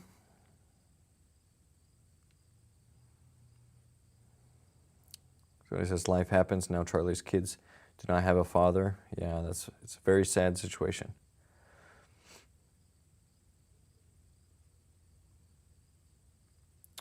Somebody says, no, I'm talking about here in Denmark. Oh, that's where they are. Denmark, no doubt there's opportunities to adopt in the U.S. Not many here. If you want to be an at-home mom or dad, sure, I don't see why not, but daycare usually starts from 8 to 12 months anyway, till 2 years old. That's what I mean with fundamentally different framework. You get paid a full-time job fee to get a degree here for up to 6 years, no debt. It's free here anyways, but daycare isn't. Just to not be with the children, it's socialist. It's to socialize them in a safe setting. There's usually 4 to 6 children in daycare. Well, yeah, daycare, I'm totally against daycare, especially when kids are little. They should be with their family. They should be with their mom and with their dad. I mean, daycare is a totally unnatural, where you're spending a lot of time with people that you're not related to in any way whatsoever. That's like a very unnatural thing that we've just come up with in society, and it's a very I don't think there's any benefit to it. I would recommend doing anything you can to avoid that, avoid other people that have no physical relationship with your children, no paternal relationship, or no blood relationship with your children, to spend so much time with them. I think that's what the family's for. That's why children have a mother and father, and they needed a mother and father to come into existence, and they needed a mother and father to raise them. And so I would try to avoid that, even if it's free, quote unquote, even if the taxpayers pay for it. I think it would be best to try to avoid that. The companies don't pay your maternity leave here. It's paid with your taxes. Oh, okay, so it's paid by taxes. Well, that's better. That's better, especially if the country is trying to encourage increased birth rates, which a lot of countries are struggling with, getting their population to have children. And so government programs to incentivize family creation, I think, are worth looking into and trying out. But I think, when it comes down to it, the main thing is just valuing children, just realizing how valuable they are. And somebody saying, why are you sculpting him? It's a memorial. Oh, it's a memorial sculpture. Yeah, it's a memorial sculpture. And because I agree with a lot of the things that he said. There's a lot of people that try to pull up like half quotes and things that they claim that he said that were spreading hate or whatever. But I've listened to him and I've seen the quotes, and I just don't agree that he was a hateful person. I think they just hated what he stood for and what he spoke for, and so they hate him, so then they claim that he is hateful because they hate him so much, but that's not really how it works.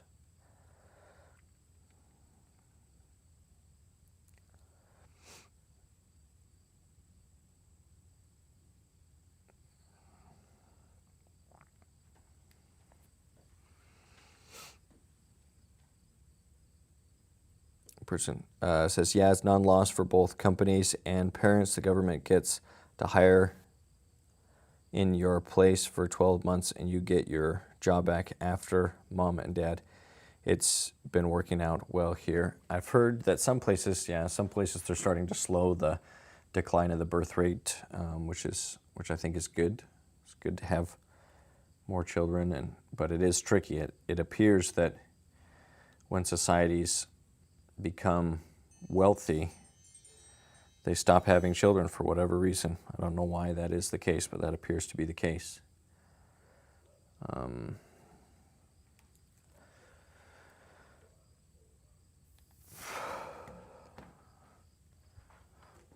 But I guess they say correlation does not necessarily equal causation. Some people say, in fact, I saw, what was it? It was some sort of AI, ChatGPT or Grok or something, that said correlation does not infer causation, which is not a true statement. Correlation does infer causation. It doesn't necessarily mean causation, but correlation can infer causation, but it doesn't necessarily. It can infer causation, or it can infer a similar cause to two separate phenomenon. So like the people that say correlation does not equal causation, they'll bring up the fact that in the summer ice cream sales go up, but then also shark attacks go up, and so ice cream sales cause shark attacks. And say, just because these things are related, or just because there's a correlation that both of these things increase at the same time, doesn't mean that one causes the other. And that's true, but it infers a cause that affects both of them. So it infers another cause, and that cause happens to be, the increase in temperature. People are more out on the beach, it's hotter, people are getting ice cream more. And so there's a relationship between the cause of both of those things. So that's where the correlation comes in.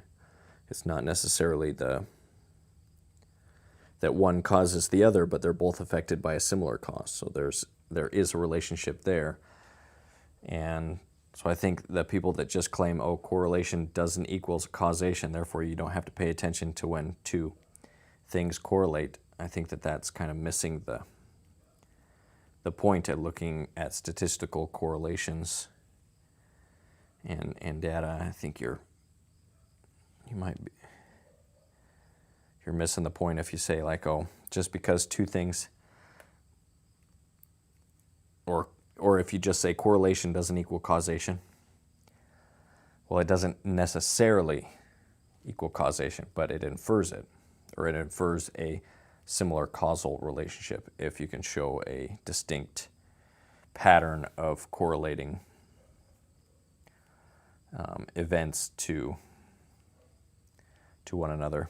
So countries get wealthier. Well, what does that mean? Maybe that means, more people are going to college.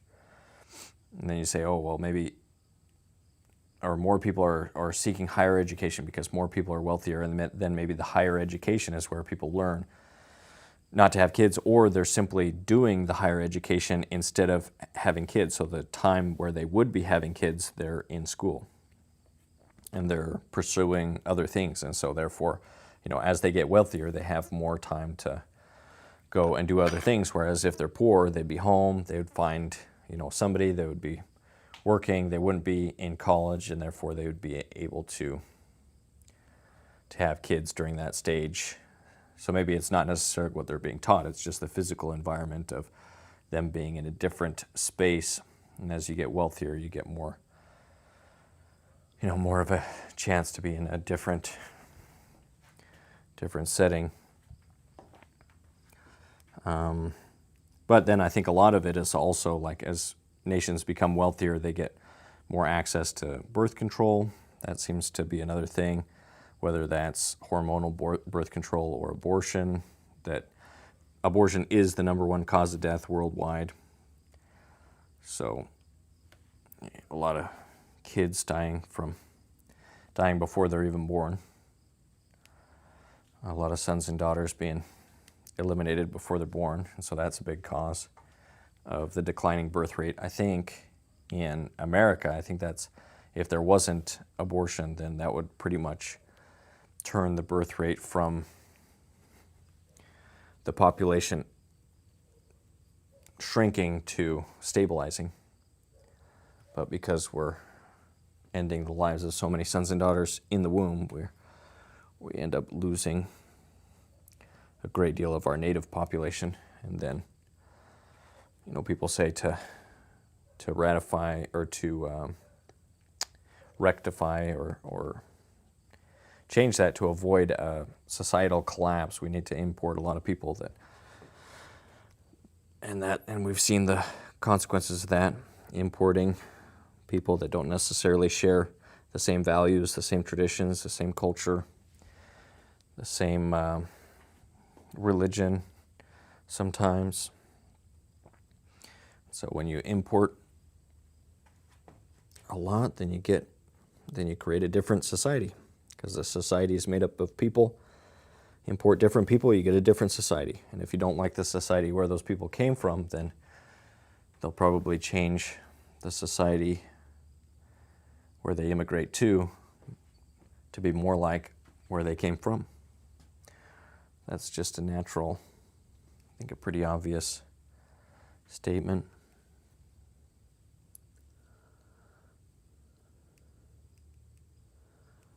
It is interesting.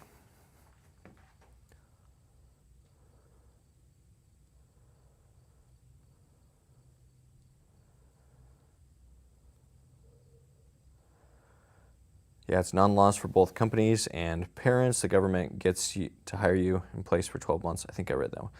You get your job back after.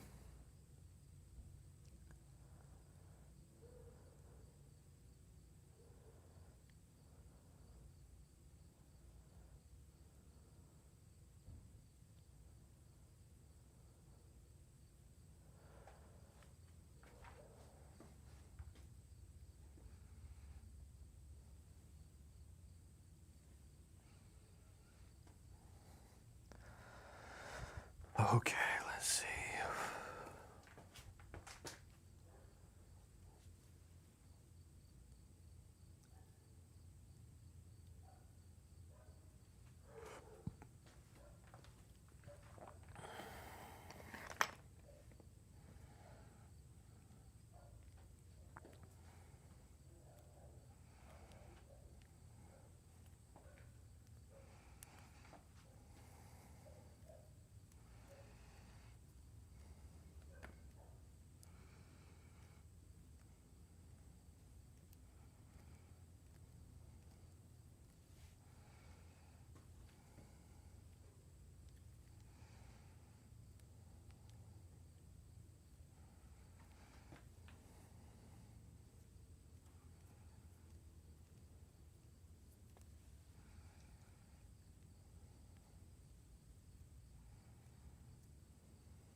With many things in life, it's multifaceted, beautiful as it is.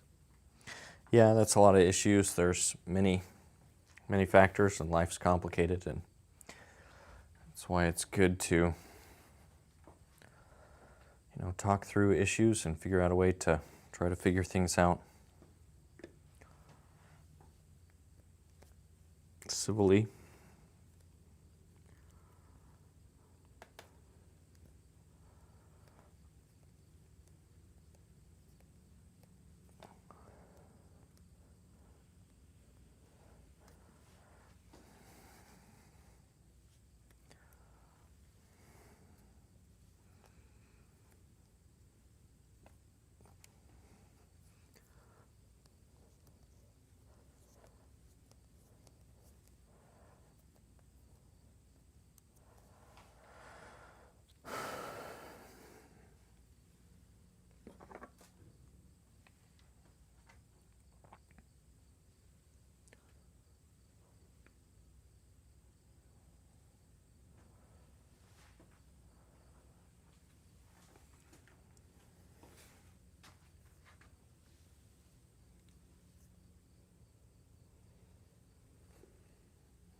Agree, it's rare to reach a mutual conclusion in or on anything without compromise. Coexistence can be hard, but absolutely doable. If not, we close our eyes to be alone with ourselves about it. Yeah, I think, finding common ground, that was something that Charlie Kirk was good at, finding common ground and common cause with people that maybe disagreed with most of what he, or disagreed with a lot, but if you dug into an issue, you could usually find some area where they had common agreement with some principle.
Wow, the little nostril add and rounded tip and rounded lip tap really made a difference.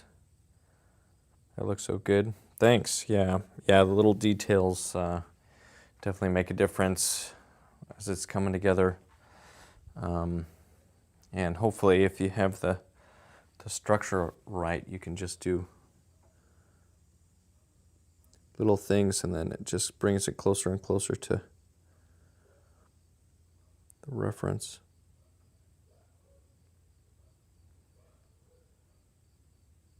I don't like the way that.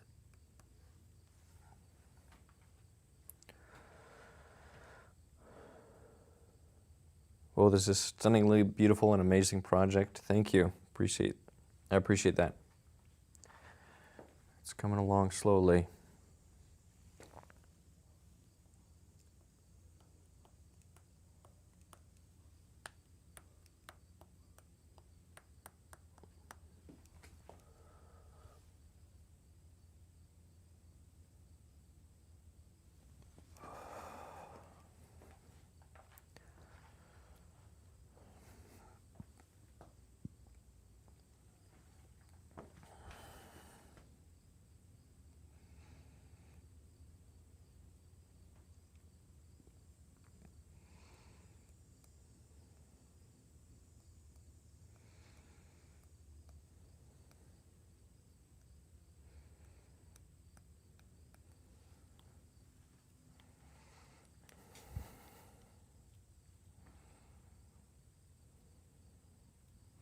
So when you make it for casting, do you use silicone or plaster? If plaster, do you melt the wax/clay out?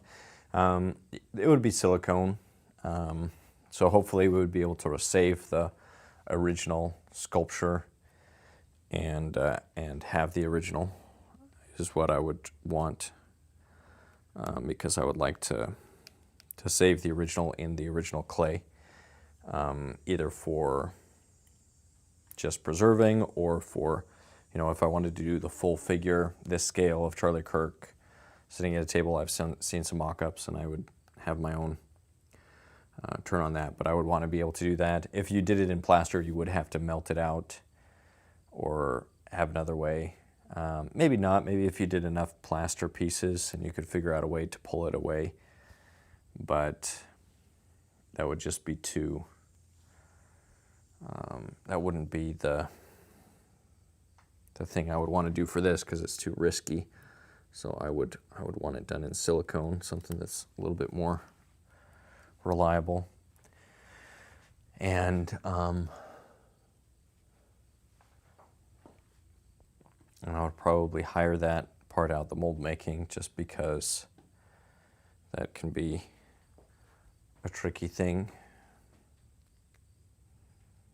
Or maybe, I don't know, maybe I would do it.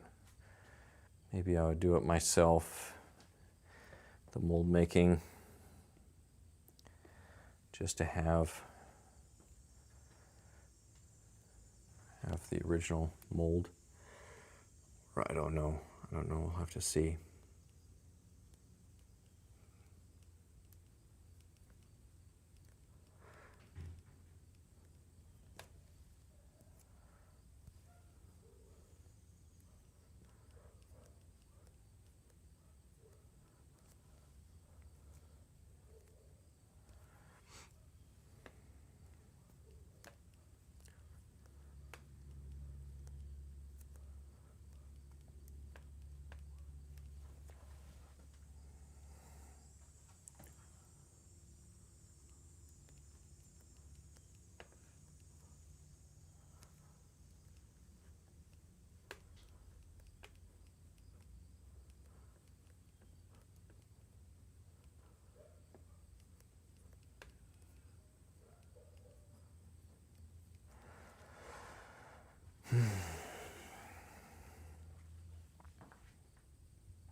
Oh, that's cool. I've never tried using silicone. You should definitely have it 3D scanned before all of it so you can make different size for print to reference. Resin prints maybe for preservation of details rather than filament. Yeah, that would be cool. Yeah, I'll have to try to figure out the process for 3D scanning because I would like to do that. Get it to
Man, it's just something you can't believe.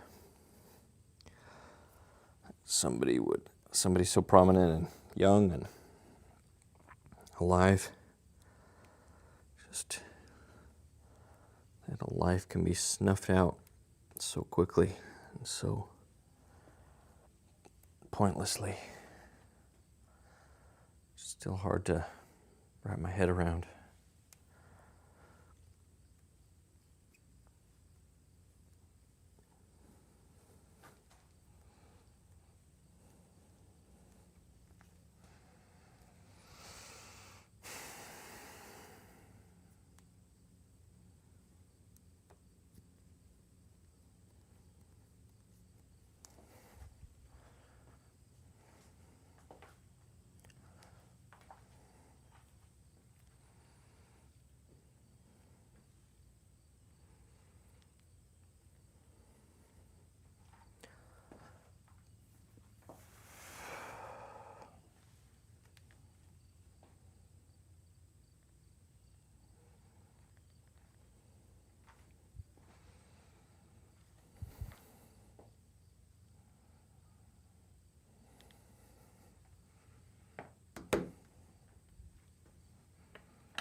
Okay, come on. You wanna see? Getting better? Yeah. It's looking better. Yep. I like it. All right, coming in. Right. All right, that's break time.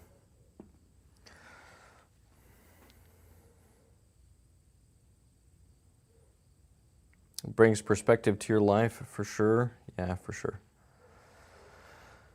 Okay, well, let me do a turnaround before I end this one. Turnaround of the sculpture.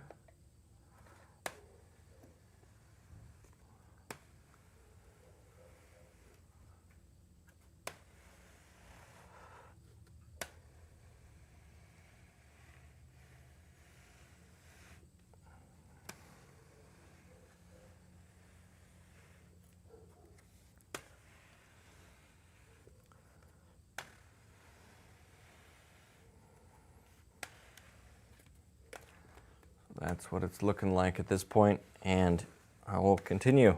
Maybe in another live stream today, maybe later, but we'll see. Okay. Thank you guys for watching. If you're interested in supporting, you can, if you'd like to learn sculpting, you can find information for that in the description for my sculpting courses and things like that, or Patreon, or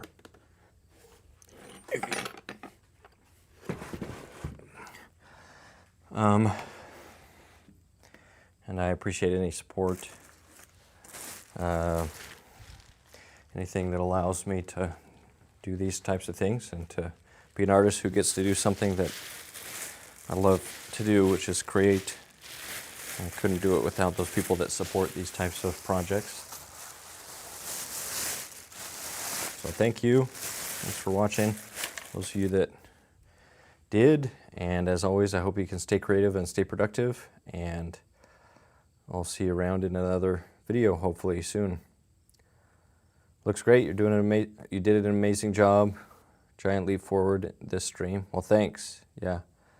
Fantastic, Andrew. Thanks. I appreciate it. Yeah, I think I made some progress, which is always encouraging. So, all right, stay creative, stay productive, and God bless.